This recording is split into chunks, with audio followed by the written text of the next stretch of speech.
My name is Famious Orishaba. I currently live in Uganda. I am working in a financial institution as an application security engineer, and I enjoy travel. I enjoy music. I love meeting new people, and of course, I love tech as well. So my day-to-day involves application security activities that help me to assess, do vulnerability assessments, monitor systems, pick up vulnerabilities for remediation, work with developers on a daily basis, and architects to build secure products. So it's really that. Working with different tools as well to figure out how to improve the security status of our estate.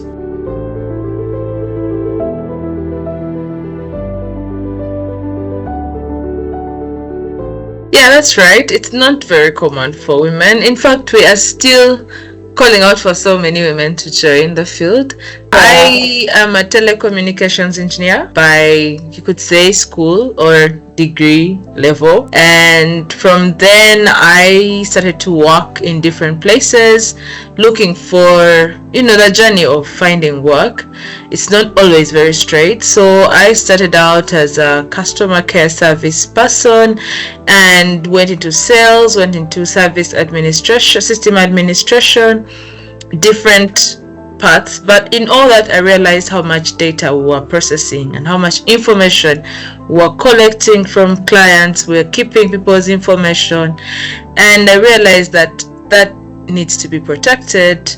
And at that time, I think realizing that telecommunications is all interconnected with IT and everything, I decided to figure out how can I get into information protection. I could say at that time it was data privacy. It was so many words, so that's why I landed on cybersecurity while I was trying to figure out how to get into that protection for information. But it was also the immense online information that was out there, and I was inspired by one of my instructors. She's Algerian, and she was telling me, I think you would be good in this field. It's very interesting, it's challenging. And so I said to myself, I think since I have telecom background, I can actually try this. So I enrolled myself into a school. So I realized that it gave me a new path that was sort of endless. So I realized this is something I want to do for a very long time.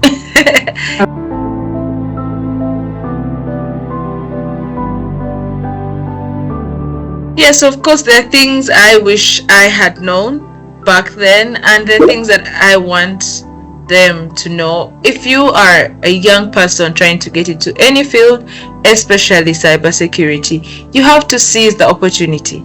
You have to take every chance that you get to do something and work with it. Take it personal, because you don't know when it's going to come back. So I find that cybersecurity and tech in general is very hands-on. So you cannot learn it by dreaming or by wishing it. You have to do whatever you need to do. So if it requires you to put your hand up for an opportunity for something that no one wants to do, I think that's the best advice that people should take, as well as seek guidance or mentorship or feedback, because you need to improve. So whatever you are doing as a young person getting into tech or cybersecurity, you have to really improve what you're doing, because you can't start January. So you have to keep learning, you have to keep improving yourself, and then of course stick to something. The sooner you choose to do something earlier. I know that people say, oh, you can get into cybersecurity anytime, you can join anytime, but it's really not easy. So yeah. I think that if you choose something earlier and stick to it, okay, I'm not saying that you have to know what you want, but if you can choose at least 3 things, focus on them. So what I see now is there's a shift, and people are starting to notice that there is opportunity in tech, and you can join, or you can change your career path, and you can do these things. So many young people have come out of university and they get into boot camps, and they get into startups, and they get into programs, or so those are places that are building all of us. At least if you get into those competitions, you get to collaborate with very many people in tech. Women in particular are coming up. We have groups, we have bodies like Cybersecurity Foundation, we have Women in Cybersecurity, OISIS, that is from the US, we have the East Africa affiliate, we have the Ugandan affiliate now, which we just started recently, and we are growing networks to say, how can we inspire more ladies? How can we see the talent that is trying and help them as well to grow? But what we're seeing mostly is the challenging bit of figuring out where to go and where to work. So you have the desire, but maybe your skill set is still a bit lacking, and you have nowhere to practice, which we are saying is very important, because to do the work you need to practice, but someone has to trust you so you can practice in their systems, especially people who are not in tech, that are trying to tell young people this is the new thing that you need to do and your future will be bright. So they get disappointed when they realize it's not as easy as it has been sold. So it's still a bit challenging for the young people. So we're seeing that as a trend, and also we're seeing so many people telling young people, you need to do cybersecurity, it's the new thing now. So which is very misleading, because if someone does not like this, it's going to be very difficult. So the passion bit, and people need to figure out what they actually want, not because it is trendy or fun, but they just need to find what aligns with them. When they find out the reality, the hard work, the long process it's going to take for them to even land their first role, or what needs to be done. So that's where everyone gets divided. So some people will stay, others will have to leave.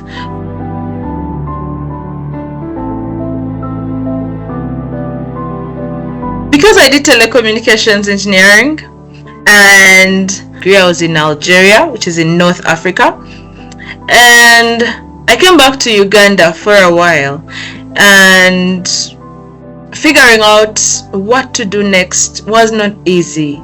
So traveling again for school is very hectic, or leaving your country, having to stop or pause for a while. I still wanted to certify the experience I have gained in cybersecurity, because it's hands-on. If you do the hands-on journey, at some point you need to find the certifications to get you into the room, to show that you know what you are talking about, but also for trust, and also to test the knowledge that you have gained. It's very important to have these documentations. So I knew that at some point I wanted to have some sort of official document. And so when I got this opportunity, there are other options like physical university here, and you'd have to maybe balance it with work. There are other options as well as just doing the certifications, which are also very good, because ECCU, you guys have very good certifications like CH, CPENT. So I thought about it. I thought maybe I could do the certifications and they should be enough, but I wanted to add something to my degree. So I thought, when they told me about it, it included some certifications. So I thought that's a double win. And the fact that I can do it remotely without traveling to leave my work and my family, that was also really an addition. It's very interactive. They promised me an interactive session with professors and other university students, which has really been true. So, and then the international credibility, I could give that as well, because I had done studies abroad. So it was now just easy to connect with another international institution.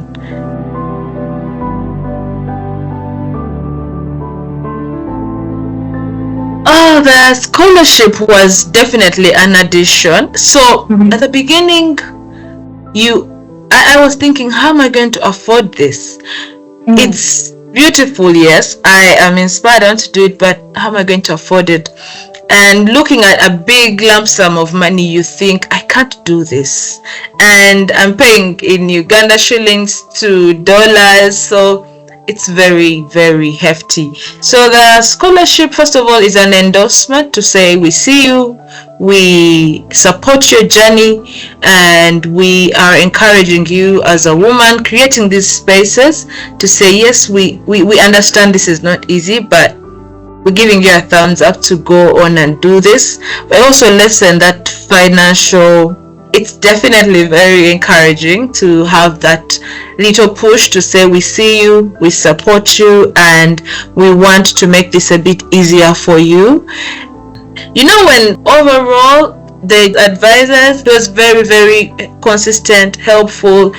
He explained to me, I had so many questions because it's not very straightforward. So also the process, time within which you have to apply, write your papers, and you have to write, I don't know if it's a motivation, but you have to sort of prove why you should get this scholarship. It adds value to it, and you know that you were not just given this thing for free.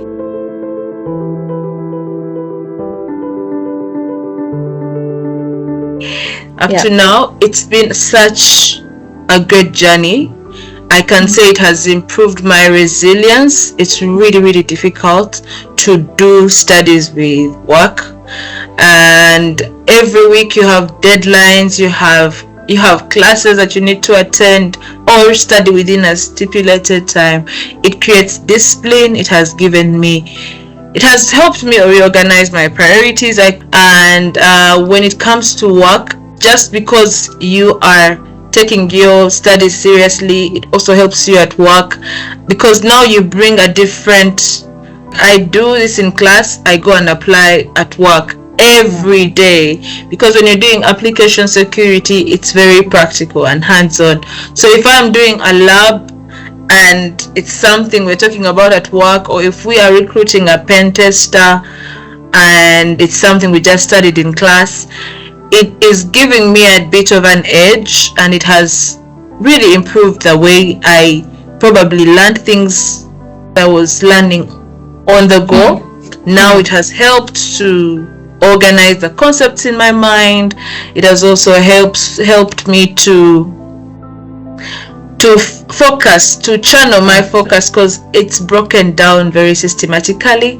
But I should say the research work, it is crazy, because you have to go deep in there. You have to read the concept, you have to listen, watch the videos there is a professor called Kevin King.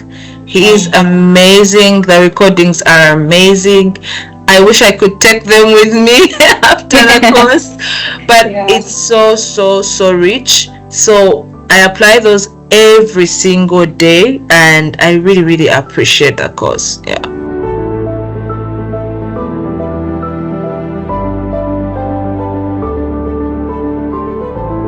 I was in consulting before, and I was kind of doing the work of penetration testers, but now being on the defensive side of security, we have to recruit maybe a group of penetration testers to do the work on our behalf.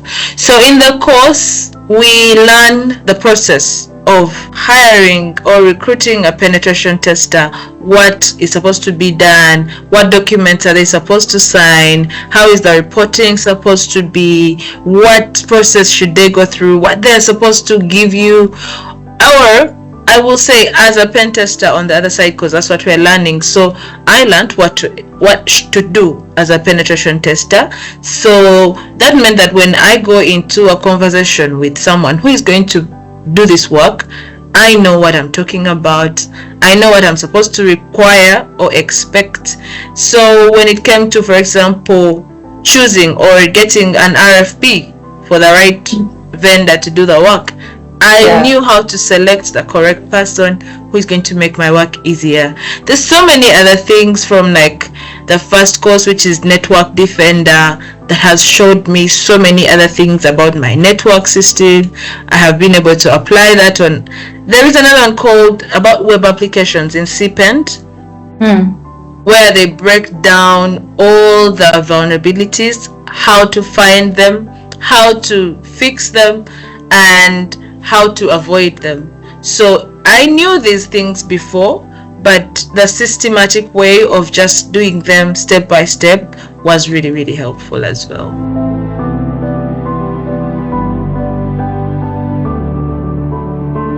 I generally refuse to think that there is something women can't do.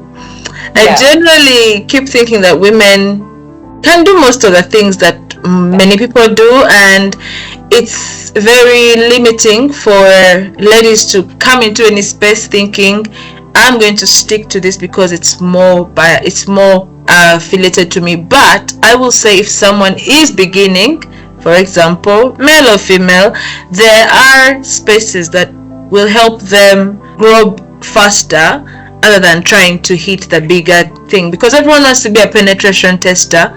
That's all they know, because that's what is in the movies, that's what is sold in Hollywood. So people do not know that you don't have to all be hackers to be in cybersecurity, and I think that's where we need to debunk. So ladies can really get into governance, they can get into awareness, and especially when you're beginning, you can get into I do cybersecurity awareness, I do YouTube, I do creating videos to create awareness. So it's really something you can do even without being a big expert. So I think you can get into governance and risk, you can get into policy, I think they can also start as analysts. If you stick with something and you choose something faster, you can grow.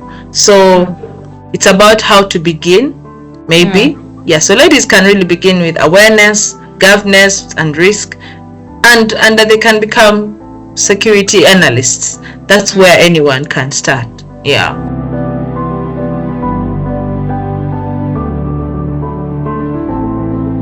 So it's been very instrumental to me, because I have learned, first of all, there is a professor called Dr. Mark Warren. Dr. Mark. He keeps saying, you are master's students. I can trust you. You can do this. And it's not to put pressure on someone, but it's to say you are responsible for this journey. You can make it whatever you want it to be. So the interactive classes that we have with the professors really try to put a face to the course content that has been put in the portal. The fact that we have discussions with other students, we can see what their curiosities are, what their research is about. We have to give feedback on that. It forces one to really engage. So I think that has been very instrumental, because I'm always looking forward to what are we working on, what are we doing now this week. It's always very exciting. It's hectic because you're doing work as well, but I think that it puts that element of interactivity in the class.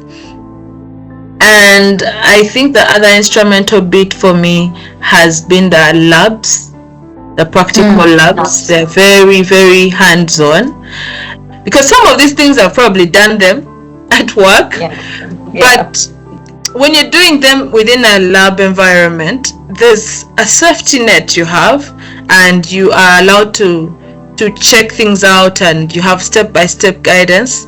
One of the courses where that was happening, I didn't really enjoy that much, because I already am going through the course. So I want this interaction to also add value, so I can ask some questions or my curiosities can be answered. So I think that's really helpful.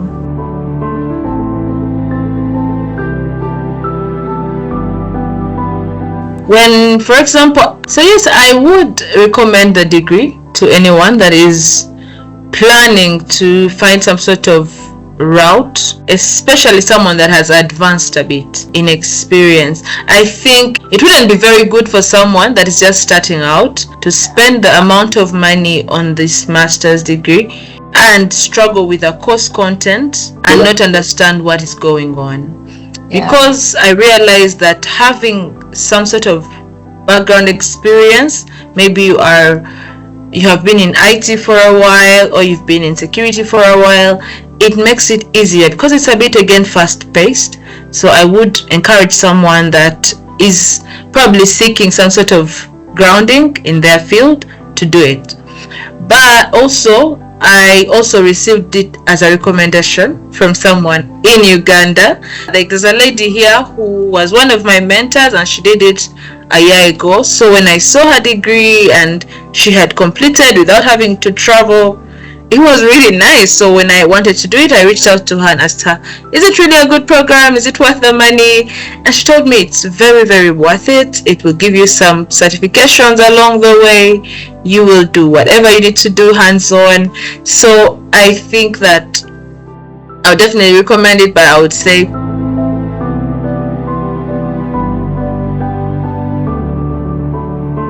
so the first thing is just standing and saying, I'm a woman in tech and I am in cybersecurity. It's okay, so you say, but show us. So the biggest challenge mostly is you have to earn your spot by proving that you know what you are talking about. And I know it's not the same for most of our male counterparts, because ideally they're just believed on face value, and that's just how it is. There's a small subtle bias, or I could say it's sort of perceived bias, that when a lady says they can do this, it's not necessarily taken as they can do this. And I know that comes from a place of, I don't think so, maybe let's first see what she can do, let's see. So it's very, very challenging, because you have to earn your spot, or you have to work twice as hard to make your point land. Sometimes you might say the same thing, and then a gentleman says the same thing, and it's received better, or it's taken up and yours isn't.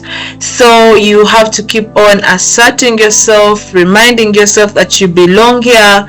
And how I manage it is definitely increasing on the skill set, because you can't be caught not knowing what you say you know.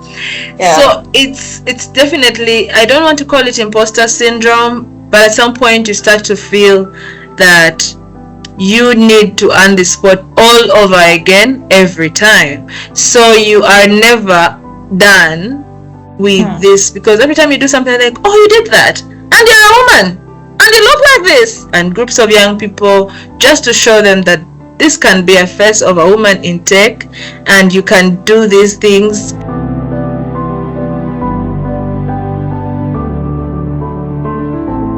So the program has showed me that if you want to do something, you have to create time for it. You have to prioritize it. You have to be disciplined, and you have to stick to it. I'm telling you, the modules last 10 weeks. You have to take a chance on yourself. Take the opportunities, the webinars. It's very, very good. So for me, in real life, I think that those small wins that one takes because maybe they have got a small achievement in one of the modules, because you can't wait for the big hand clap or the big graduation day to commend the work that people do. In real life, people need to celebrate the small wins as well. Finishing a module is a win. Finishing a week's work is a win. Being able to be here with you and have this interview is a small win. So I think in real life, as everywhere in every field, it's very important to recognize small wins and take a chance on ourselves. Yeah.